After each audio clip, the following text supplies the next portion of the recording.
Welcome to this new series of Windows on the World, bringing you cutting-edge news, empowering information, and no conspiracy theories. On today's show, we have an exclusive interview with the late Lloyd Pye. Lloyd Pye was a lecturer, researcher and author, best known for his unique insights into intervention theory and his lecture, Everything You Know Is Wrong.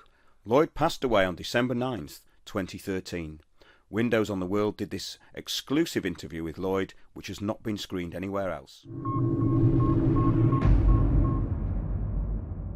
Intervention theory came to me in a roundabout way because I started out with hominoid research. And hominoid research is the research about abominable snowmen, Bigfoot, Sasquatch, Yeti, and two other kinds that are in the world that most people don't know about it. And so as I went forward with that research, after about 20 years, it led me to the work of a man named Zecharia Sitchin in a book called The 12th Planet. And from that point, it expanded my horizons of understanding about how humans might have come to be on Earth. And as soon as I had that opening wedge into that new field, I began to just read and study voraciously once I knew it was there.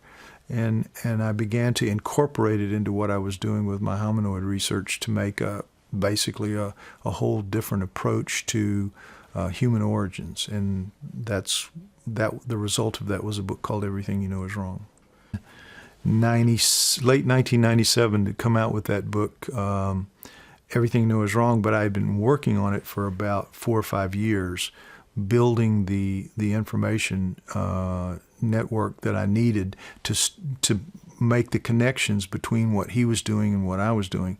And it basically presented I had the front end of his work, and he had the back end of what I was doing, and so it was a fairly easy step once you saw the connection to begin to fuse them. But then there was an awful lot of research involved and an awful lot of learning on my part to make intervention theory a part of what I was doing and to incorporate hominoids into it. I mean, up to that point, hominoid research, Bigfoot research, Yeti research, it was just totally encapsulated by itself. It didn't fit into the flow of life on Earth at all, really. Nobody knew what to do with it. And so that was what I think I brought to the party, was an infusion of the hominoid research into the already established intervention research of Zecharia Sitchin, to make it all richer and deeper and better in a number of ways, and that's been the upshot of it over time. In genetics, all the higher primates, including humans, have in the range of 3 billion base pairs in the nucleus of their cells, 3 billion basic structural units of DNA. And so when you say that a chimp is 97% the same, and there's only 3% difference, we're talking about basically 90 million base pairs. 90 million is a large number in any scale. So 90 million base pairs gives you a lot of room to negotiate in terms of creating something different. And obviously the case. Same with gorillas at 95% the same as humans, and 5% difference, that's 150 million. So we clearly show a vast range of differences. I mean, a vast range of differences from both higher primates, and particularly the chimps, which are supposedly hours. Just for just a few examples, everything about our heads, our skulls are different. They have those huge brow ridges. They have those flattened, splayed noses. They have those big, round, night vision capable eyes. They have faces that stick off in what's called the prognathous fashion. They have no chins. They have in the case of gorillas, they have sagittal crests. And they have no forehead, very important, no forehead, smaller brains, very different in every way you care to measure, just in their skulls. And then in the bodies, they're much stronger than we are, 5 to 10%. Their bones are much thicker and more robust than ours are. Their skin is covered with hair, as everybody knows, but the pattern is reversed from humans. They are thicker on the back, lighter on the front. We are thicker in the front and lighter on the back in terms of most of us, most men particularly. And then you have the obvious difference in the hands, the obvious difference in the feet. So there are some staggering differences that are built into the system, and we are just radically different from them within those 90 million base pairs that are allowed to make all those differences. But in our case, there's some very specific genetic differences that we have that really separate us from the higher primates, supposedly our closest genetic relatives. Our genomes are just radically different. The idea that we evolved doesn't really add up with the evidence of how we walk and the way we're built. We're not built for rugged terrain. We're not really built to last compared to these other hominoids, are we? No, we have a very, very different muscular structure than they do. As I said earlier, we're 5 to 10 times weaker than they are, pound for pound. Our muscles are much less robust, much less flexible. In every way, we're not an improvement on the musculature of chimps and gorillas, particularly chimps. We're not an improvement. Our bones are not an improvement. Our feet, we do walk upright. There's no doubt about that. But our feet are not as efficient as feet could be for walking upright if we wanted to do it right. Our legs are not as efficient for walking upright if we wanted to get maximum efficiency out of upright walking. Instead of locking our knees and kind of falling through each step in the way that we do, that produces a lot of stress and strain on our joints, and it's why as we get old, our joints wear out. If we wanted to do it right, if we wanted to walk the most efficient way possible, we wouldn't have a heel strike the way we have, and we wouldn't have the rolling around our arch the way we do, and then thrusting out through our big toe, moving all of our momentum from the heel around our arch, then across the ball of our feet, and then out of our toe. That's very inefficient. If in very slow motion film, you see the sways and wobbles that we have. If we wanted to do it right, we would have a foot that came down flat, flat, flat, flat, very steady, and kept our forward momentum moving straight through the line of our feet instead of having a heel strike and then swing around the arch, then swing around the ball, and then come out the toe. We would have a foot that goes down and the momentum stays uniform and centered through. And if we didn't lock our knees, if we kept our knees bent so that our muscles were absorbing the strain of each step instead of our joints, if our muscles had the strength to do that, our thigh muscles and our buttocks and our calves to move us through each step, we would walk much more efficiently with much less wear and tear on our bodies. We don't do any of that. So we didn't come out of the transition, if we did indeed come out of it, from quadrupedality. As the evolutionists say, we had a common ancestor that was a quadruped, common ancestor with chimps, and over 5 to 8 million years ago, that common ancestor existed, and then there's been a flow down where chimps became chimps and we became us. In that process, if you go strictly by evolution, we didn't do very well. We didn't do a good job. The only thing that really stands out with us is our brains. That, if evolution was correct, and I don't think that it is, if evolution was correct, then our brains really evolved well. Nothing really else about our bodies is superior to the primate model for this planet.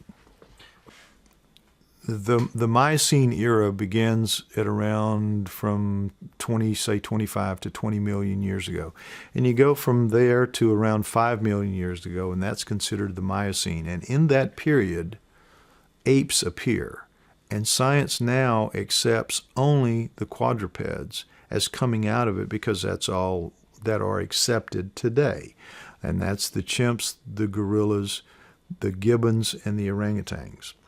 And outside those four, nothing is allowed.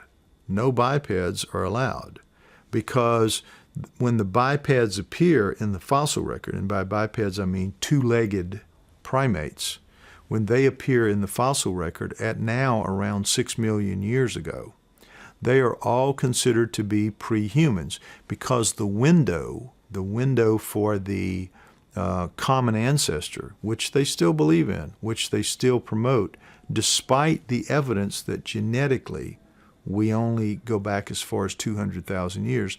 They've learned how to explain that with what's called a genetic bottleneck, so they can explain it away rather than actually explain it.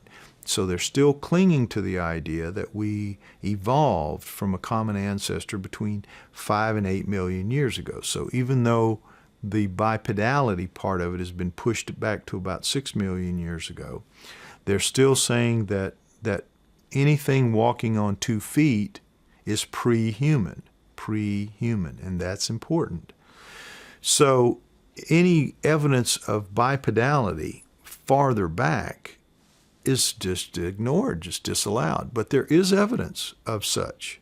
There is evidence of a creature at around 20 million years ago, called Morotopithecus. This is right at the beginning of the Miocene, pretty much, walking upright. A bipedal ape at around 20 million years ago. Then there's subsequent evidence at around 10 million years ago, at around 8 million years ago, and this is pretty good evidence. You can read about it in detail in a book called The Upright Ape by Dr. Aaron Filler.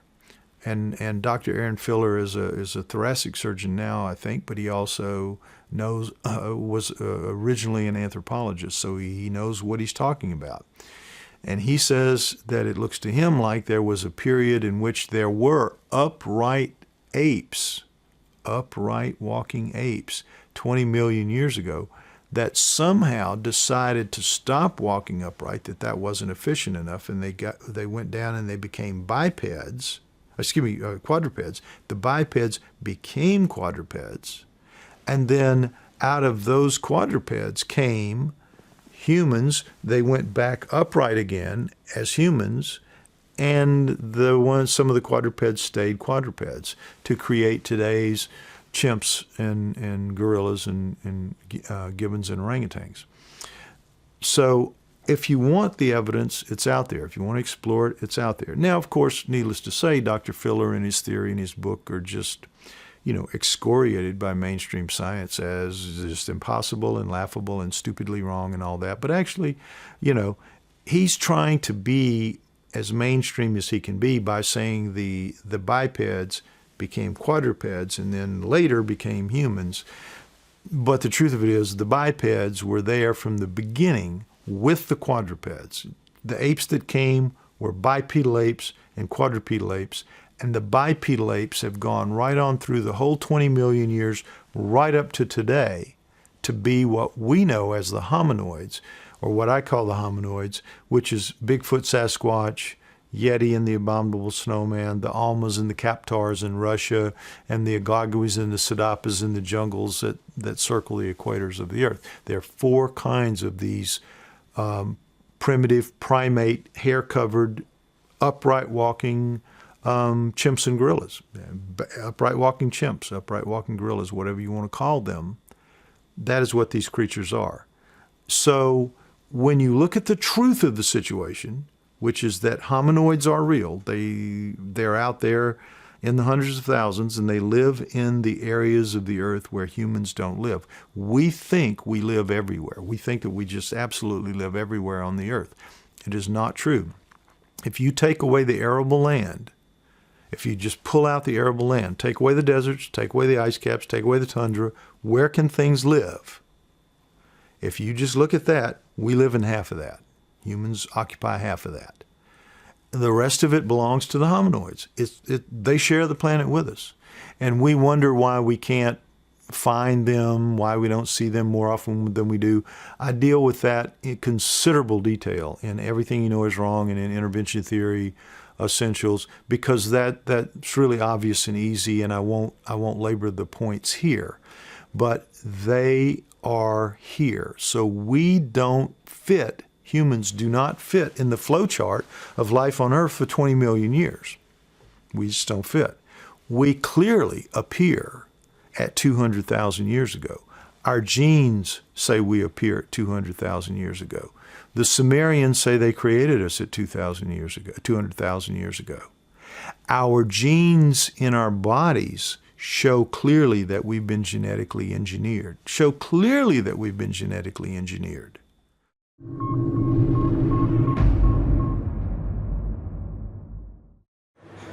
It's the volume and the fact that there are hundreds of examples of this.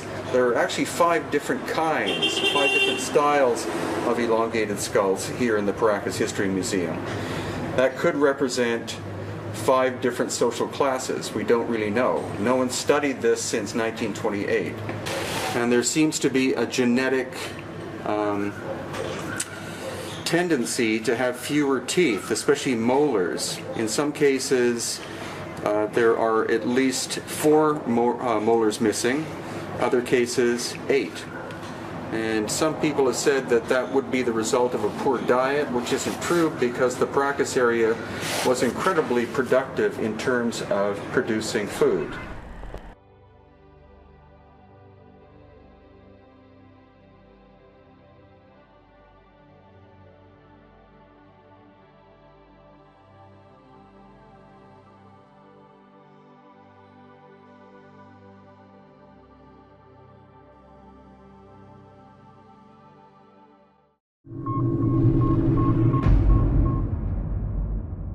Tell us a bit about these 4 sorts of hominids which are really living alongside us, which we don't see very much. Well, the hominoids are, as I said earlier, there's a Bigfoot Sasquatch. There are 4 basic kinds built around their height and size.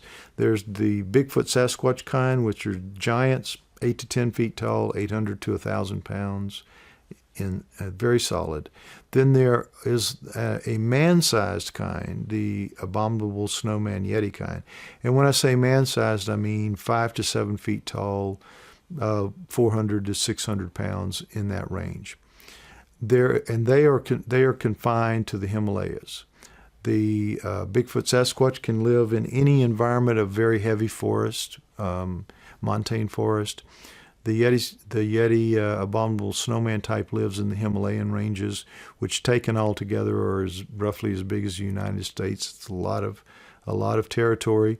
Then you have the almas and kaptars, which are another man-sized species, 5 to 7 feet tall, 400, 600 pounds, living in Russia, dominantly in Russia, in Western Russia. And then you have the Agagwe Sidapa kind, Agagwe and Sidapa being different names for them. These creatures they have 100 names in places around the world where they live. Wherever they live locally, they're called something else. They're called, like I live in Florida, ours is called skunk apes. It's just wherever you find them, people have developed a name for them. Around the world, every continent except Antarctica, these things live. So they each live in a different environment. The large ones live in montane forests.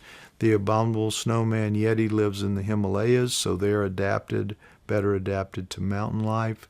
The almas kaptars also live in heavy forests. And the Agagwe Sidapas live in jungles around the band around the equator. And these creatures are all remnants, ancestors, not ancestors, excuse me, the offspring of the Miocene, the upright walking Miocene apes, the bipedal Miocene apes. So they have been on the planet, on Earth, for literally millions of years, And it's their place, it's their home, and we share it with them here, but we were put here, and we took the prime areas away from them, and now they live in the less prime areas where we do not live. We can build roads across such places, we can skirt the edges of such places, but we don't live in the middle of such places as a rule, and so it's along the conjunction of where they live versus where we live. The conjunction line is where most sightings occur. Most ordinary sightings occur at those junction lines, where one of us has moved a little into their territory or one of them has moved a little into our territory. That's kind of how it works. But otherwise, we split the world up pretty well, I think. Well, the Almars actually interbred with humans. Yes. Almas are the only kind known to have interbred with humans. And that makes me believe that the Almas were the, quote, creatures of earth that the Anunnaki used to make their slave and servant be better adapted to the earth. And so, that looks pretty much what happened. The Almas were used as the template for that, fusing DNA from earth into the new, what they call the Adamu.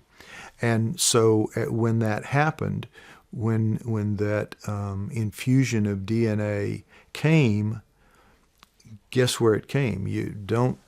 People might think that it was a lot. It wasn't. Right now we know that Neanderthal DNA is in us to the degree of about 2 to 4% in our genomes. But the amazing thing about it is most of that difference, most of that percentage, 2 to 4%, is in our immune systems. It's exactly what a new slave and servant modeled on the Anunnaki would need on Earth to fight the earthborne pathogens. So apparently the Anunnaki knew what they were doing. If you're going to create a new slave and a servant and you're going to use the Anunnaki being as the major template, you better get some of another creature of Earth, a minor template, so that the new creatures that you're creating won't fall victim to every disease out there. You need something that's already kind of inoculated against it. You need to have some of them in the new being, and that's what the Neanderthals became, in my opinion. The offspring were actually very human, weren't they? Yes, the Alma that was captured was called Zana, Z-A-N-A, Zana, and she was taken. She ended up in a village called Tikhina, T-K-H-I-N-A, in Kazakhstan, what now is Kazakhstan, in a mountainous, rugged terrain area, glacial streams coming by, all of that, and she was held captive in that village for 40 years, from about 1850 to when she died in 1890. And in those 40 years, men of that village and of other nearby villages, men and boys, were given pretty free access to her sexually. And so she had probably thousands of encounters over those 40 years. And she got pregnant 8 times. And she delivered the first 4 of those infants, and they all looked very human, weren't covered with hair. They looked human. But she would take them to the river to clean them up after birth, and they would die in the freezing cold water because they were earth children. They were primarily earth children from their fathers. They looked more like their fathers. They couldn't take that cold, that freezing cold. Her kind obviously could. So when the next 4 children were born to this Alma with human fathers, they were removed from her right after birth, and then they were given to families in the community of Tekina, and those families raised these offspring of Zana up to be ordinary Russian citizens. And the big difference was she could never speak. She never learned to speak, whereas they could always speak. And those four went on to have children and grandchildren, so they were fertile. Not unlike most hybrids, they were fertile. So it tells me that there's something specifically unique about her DNA genome that permits the occasional fusing of all the chromosomes required to allow for a live and successful birth. And so in her case, there were 8 times when she got pregnant and brought them on to term, but then killed the first 4, and the other 4 have gone on to, establish lives as Russian citizens. It's really, really a remarkable and incredible story that I cover in the Intervention Theory Essentials ebook, but is also covered in Everything You Know Is Wrong, and not just by me, but a lot of other researchers. The Zana story is one of the most famous in hominoid literature because it was so well documented by scientists in the 1960s, when there were over a dozen people from Tekina that were alive when she was alive and were even there at her funeral. So they couldn't remember where she was buried, or they would have dug her body up, but they did remember where her youngest son Quit was buried, and they did dig his body up. But that's, for other research to be done as funds become available, but I'm involved in some of that, and I'm working on it. So could these Almas be the Neanderthals that were meant to have disappeared?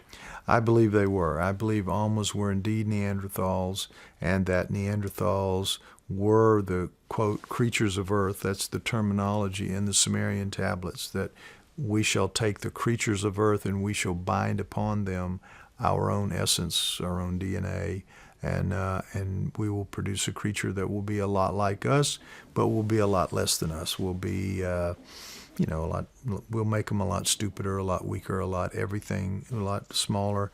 But they won't be able to challenge us in any way, but we'll be able to have sex with their women and have offspring with their women, which they did. So that seems to be how it went with the Anunnaki at that point.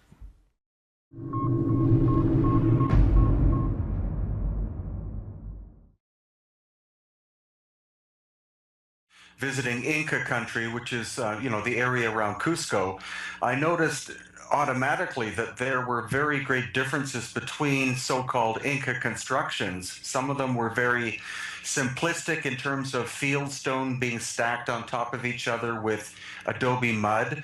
And then next to that site, you would have buildings or sections of walls where you have what looked like machine cut stone without any mortar, and so precisely close to each other that the stones, you can't even fit a human hair in between. And so obviously I saw this as an anomaly, and through time been able to figure out that the Inca civilization were not capable of some of the buildings and walls that are attributed to them.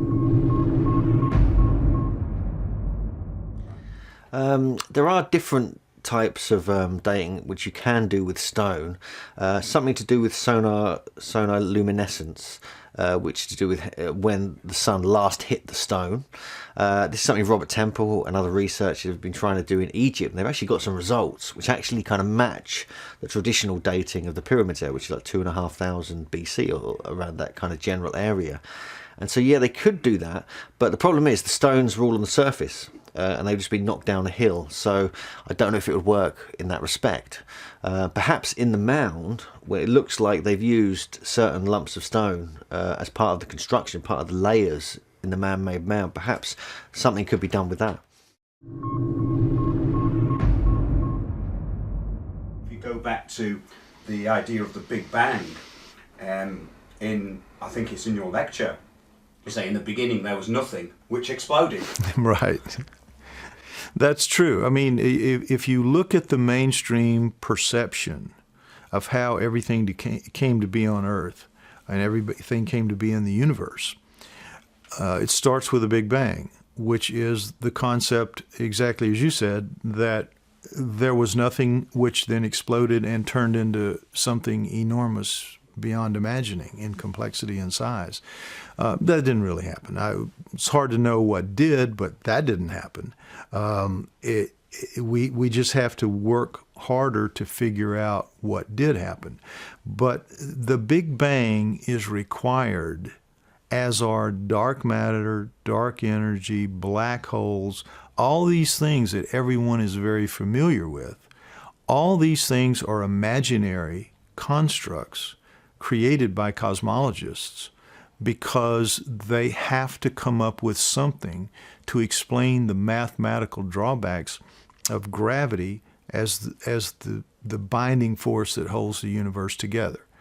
This is what everyone is taught. This is what everyone believes, that the reason the universe functions and spins and everything moves the way it is gravity. That's because that's what Isaac Newton came up with. And it was followed by Einstein. So you have Newtonian physics, and you have Einsteinian physics, and you have all of the physics that we have today built around gravity as the binding force, when in fact gravity's not the answer. It's obvious gravity's not the answer because the math doesn't work. But gravity was already in place and firmly established throughout the establishment as the answer when they began to do the math that showed that the gravity math just doesn't work. It just doesn't work. They should have thrown gravity out a long time ago, but that's not the way paradigms work. Once a paradigm is established, then all those individuals who work with that paradigm, it becomes their job to protect it. It's like a treasure that they have to hold on to, and they don't give up major paradigms without a fight, even when it's obvious to the simplest of them that the paradigm is wrong. They will still fight and defend it to the end because they don't want to be in charge when the paradigm changes because there's so much turmoil and chaos. Occasionally, paradigms have to change. In the 1500s, the Earth was moved from the center of the universe to where it actually belonged. But that didn't happen overnight. That was a long, drawn-out fight over 100 years to get people to not just accept but become comfortable with the idea that the Earth was not the center of everything.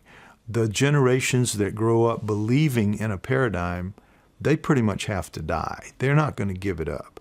They pretty much have to die and leave the scene so that the younger people coming up with the idea that the new paradigm is real, they come up with it, they're comfortable with it, they absorb it, they use it, and they take over.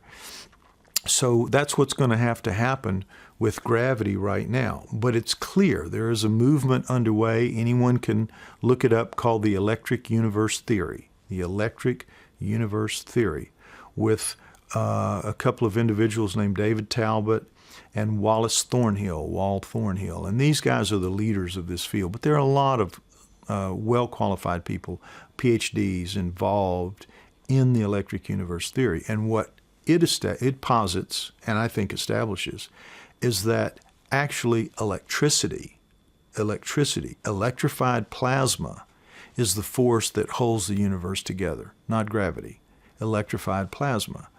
And why? Because electricity, compared to gravity, is 1 followed by 39 zeros, 1 to the 39th power, stronger than gravity.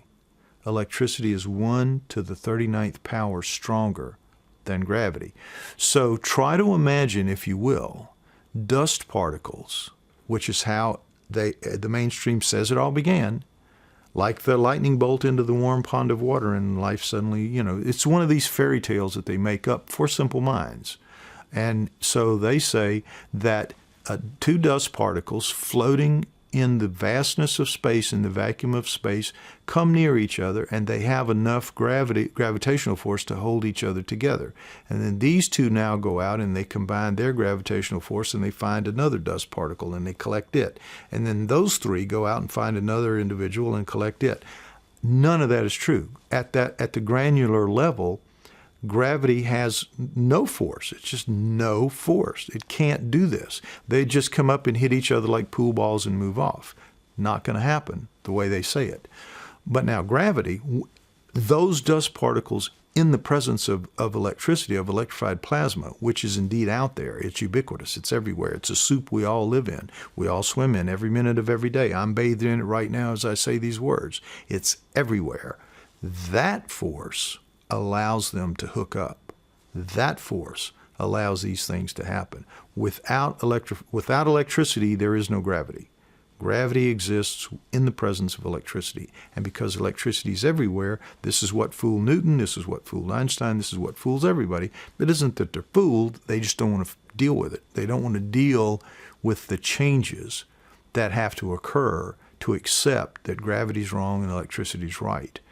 And this is true of all aspects of the beginnings of life, the beginnings of the planet of the solar system. It all starts with a mistake, and the mistakes just compound as it moves down. There's nothing about it that's correct or true or right. Nothing. Well, there is an explanation, Mark, but what it is it's wrong. They make things up to suit the paradigm. The math of gravity so clearly doesn't work. Look, 95 to 97% of the universe is supposed to be dark matter, and in there is supposed to be dark energy, and these things, they're massive amounts of unknown quantity. And why? Because gravity is so weak that in the equations, like, all you can account for with gravity is this much of the equations that have to work, and so they have to make up all of this to have it fit. When in reality, all you have to do is lay electricity in there and you have no problem. It all fits. It's just boom. It's a nice, smooth equation. Anybody can see that. Anybody that works with it can understand that electricity is the answer. But because only the relatively few guys that work in the electric universe theory are working on it, but when the time comes when all of science has to confront the issue that gravity has to go and be replaced by electricity, when everybody's working on the same problem in the right way, then all of the equations will be figured out, it will be maxed, but it will change so much about the way we look at our reality that who knows what's going to come out of it. One thing for sure that'll come out of it is free energy. Free energy will come out of it. And that's another reason why the paradigm, they don't want it to change, because that's going to lead us down the path that we all agree that we need to go on. But there are forces lined up against free energy. We know what those forces are. And so the work, nobody's pushing for this at the highest levels because there will be pushback, if they do. Nonetheless, that doesn't mean that the truth won't come out. The truth outs. The truth will out. The truth will come out eventually.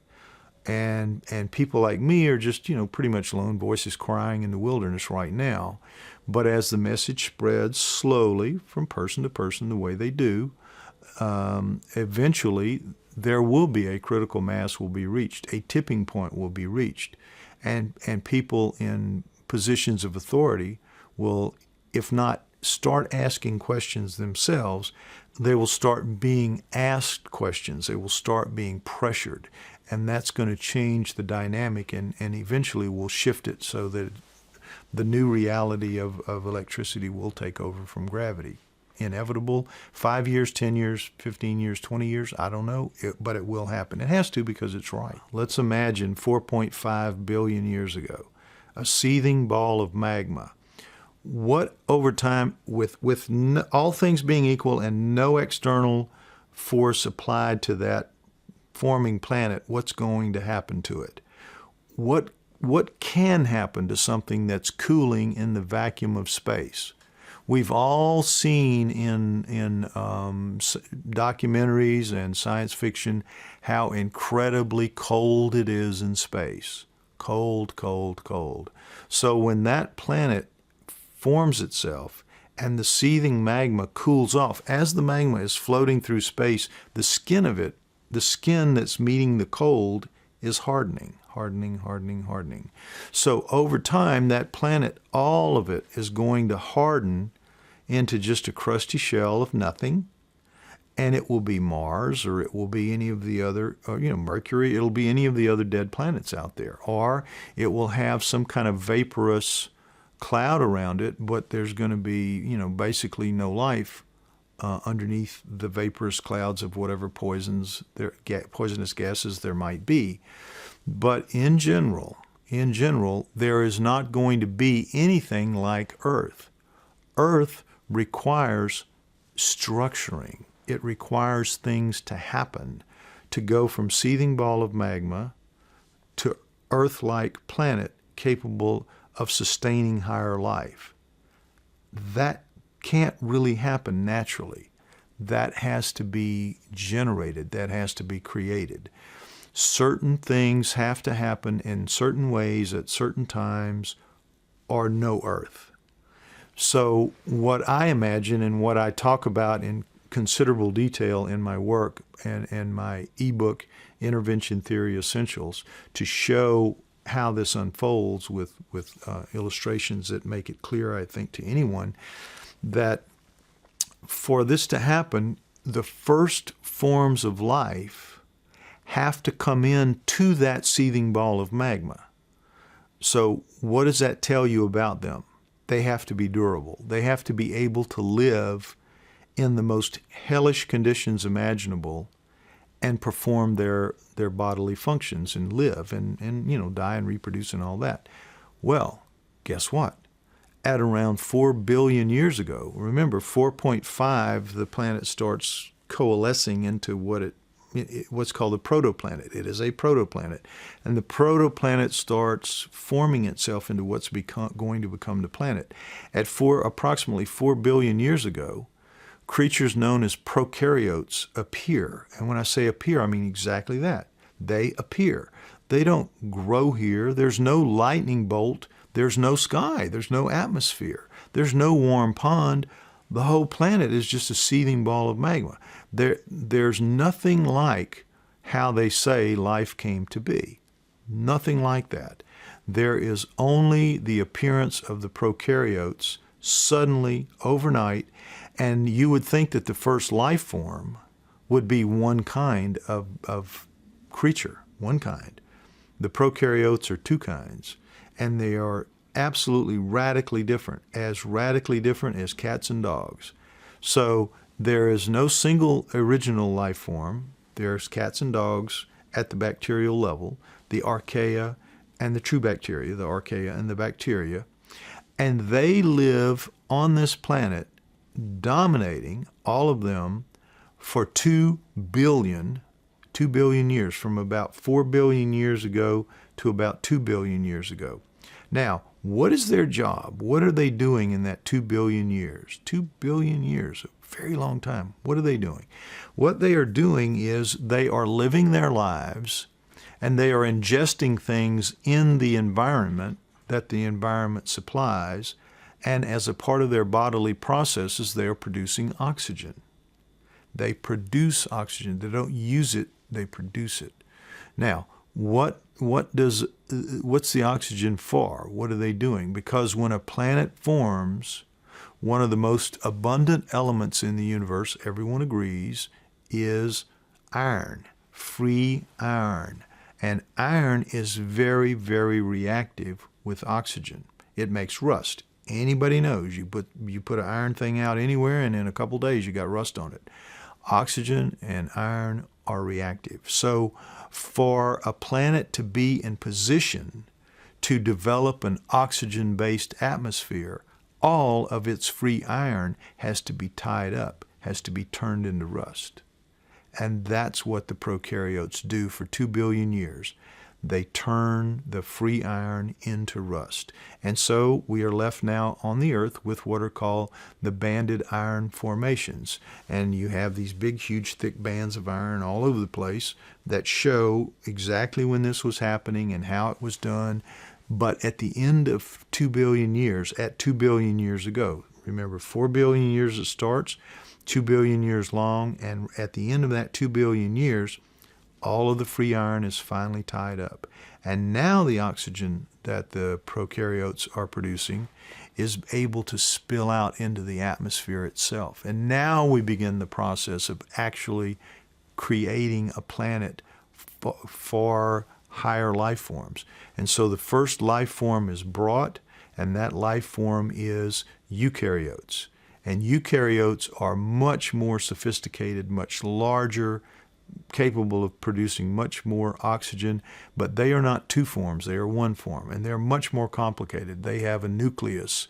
The prokaryotes don't have a cell nucleus. They have DNA, but they don't have a cell nucleus the way eukaryotes do. Eukaryotes are a much more sophisticated creature. And you go from no eukaryotes around 2 billion years ago to suddenly there are eukaryotes. Now, how does science explain that miracle? They don't say it's obvious that something brought them here, just the same way it's obvious that something brought the prokaryotes here. The eukaryotes, they say, were created when after 2 billion years of living side by side, no problems, some of the larger prokaryotes decide to eat some of the smaller prokaryotes. And in the larger prokaryotes eating the smaller ones, instead of becoming digested and turned into food for the body, somehow the larger prokaryote takes those smaller ones in and begins to turning them into the functioning parts of a cell, including a cell nucleus. All of this is complete garbage fantasy fairy tale that science tells to people who'll say, "Oh yeah, well, okay, that makes sense to me. I'll just believe it and go on." It's infuriating how badly they treat the average person in terms of distorting the truth. I mean, these are not things that only I know. They all know it. I got it from their books, but they just simply don't acknowledge these things. But that's how it is. So the eukaryotes come, and they start really spewing out oxygen, and the oxygen levels of the Earth atmosphere begin to rise. Now, there are snowball Earths, and that has a function too, but over the next 1.6 or so billion years, 1.5 billion years, there are just the eukaryotes, and then the Ediacaran fauna appear. And nobody's quite sure what they were there for. There were literally billions of them in the seas of the world, and they were producing, again, more oxygen, everything going good. And out of the Ediacaran fauna, which suddenly disappear, they last about 50 million years. That's a long time. Leave millions of fossils around the seas of the world, and then they just go. And to this day, we don't know what they were. We don't know what they were. We don't know if they were plants. We don't know if they were animals. We don't know if they were a mixture of both. We don't know if they had mouths. We don't know if they had alimentary canals. We don't know if they had anuses. We don't know how they digested. We don't know what they ate. We don't know anything about these guys. It's really amazing how little we know about the Ediacaran fauna, and yet they dominated for a very long period on the planet. But we tend to ignore them because in their place came about 500 million years ago, about 500 million years ago, came the Cambrian explosion. And when the Cambrian explosion came, that even mainstream scientists agree that makes no sense. That just, in Darwinian terms, in evolutionary terms, they just kind of overlook it. They just say, yeah, okay, it's a miracle, and then a miracle occurred, because the Cambrian explosion, within as little as a million years, and maybe as much as 10 million years, but within that window, and maybe less, I mean, nobody knows really, suddenly the Earth's seas are filled with all kinds of various highly developed highly complex animals relative to everything that's been here before. These are males and females. These are predators and prey. These are absolutely complex, sophisticated creatures, none of whom look like we have creatures on Earth now, because they were living in a very different environment on Earth 500 million years ago. They fit the planet of that time, whatever that was.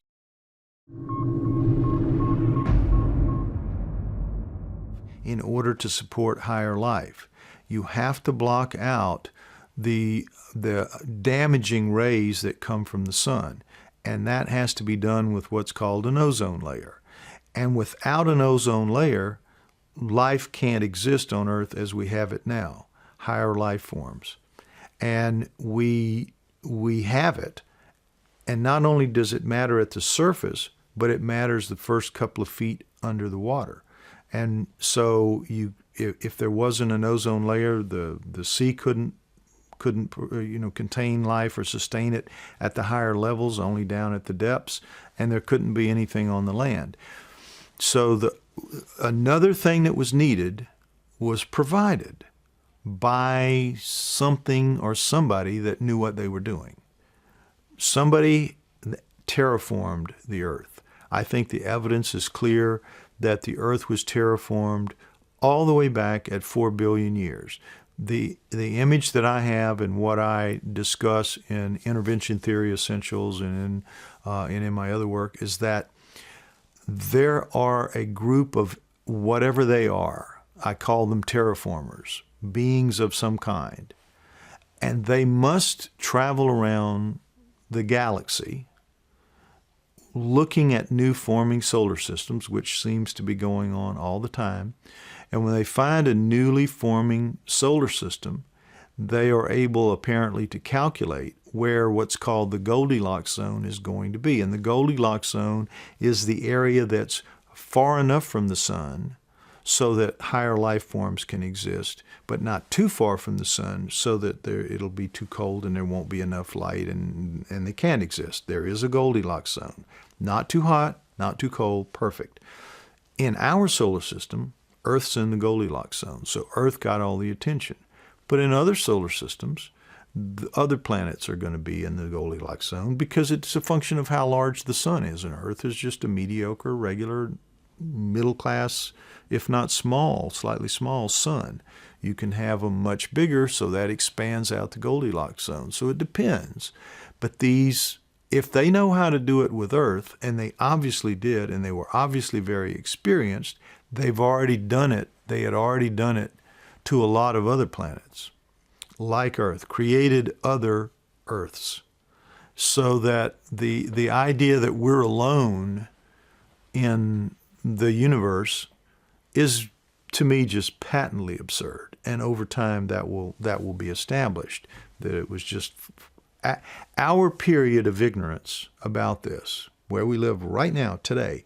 Our period of ignorance is going to be viewed by people 100 years from now, 200 years from now, as every bit as profound as the level of ignorance of the people we look back at 500 years ago who thought the Earth was flat.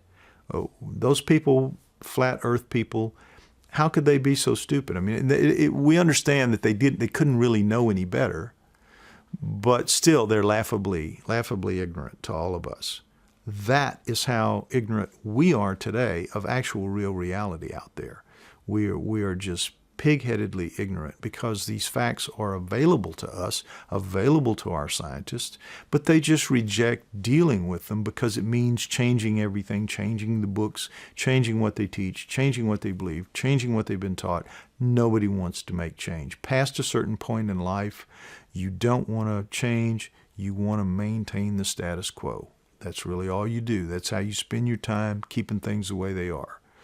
And so that's why it's always young people who cause revolutions, young people who cause change. Young people are not afraid of change. Older people are. Unfortunate, but that's the way it is. So we're stuck with these laughably hilarious, ridiculous things that are foisted off on us as the truth by mainstream science, when in fact they know as well as I do that what they're doing is just wrong. And not just wrong, but absurdly wrong, shamefully wrong. I don't know how they sleep at night, but, you know, they collect their paychecks and they do, you know, and I'm sure that's it. To acknowledge and admit that everything they believed and they were taught and have defended and fought for was just wrong, was just wasted effort, was really in the end just kind of stupid. And so that's going to be a hurdle that a lot of people have to overcome, and I think they will overcome it. But not until then will we make any real progress toward our actual, real, true future, which is part of a galactic community.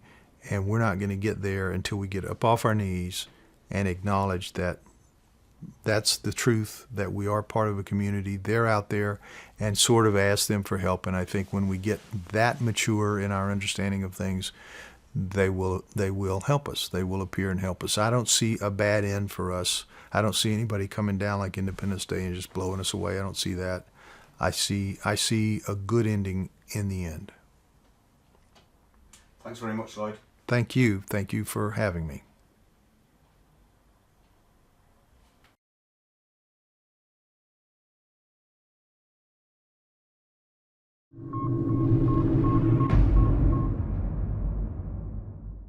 That's it for today's show. We'll see you on Sunday. Remember, we go out Thursdays, 9 p.m, and Sundays at 9 p.m. on windowsontheworld.net. Keep watching those, watching us, watching Windows on the World. See you soon.